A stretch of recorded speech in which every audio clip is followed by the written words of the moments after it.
গত 3 দিনে, বিশেষ করে গত 2 দিনে কিছু কিছু জায়গাতে আমরা দেখছি কোন প্রার্থী অথবা তার মদদে তার সমর্থকরা কোন জায়গাতে তারা আমাদের ব্যানার তারা ছিঁড়ে ফেলেছেন, তারা আমাদের পোস্টার, তারা আমাদের যে ফেস্টুন তারা ছিঁড়ে ফেলেছেন।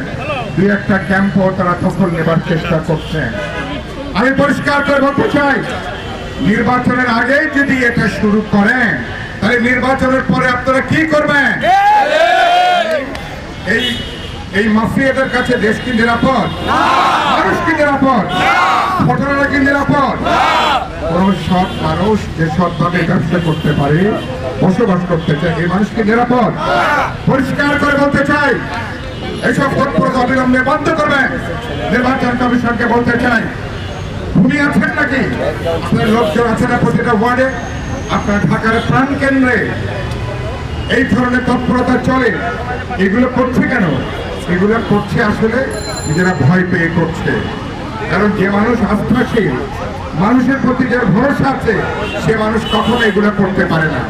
তার মানে কারো কারো পায়ের নিচে আর মাটি থাকছে না। পায়ের নিচে মাটি না থাকাতে পাগলে যেমন প্রলাপ বকে, কেউ কেউ ইতিমধ্যে এই ধরনের প্রলাপ বকা শুরু করেছে।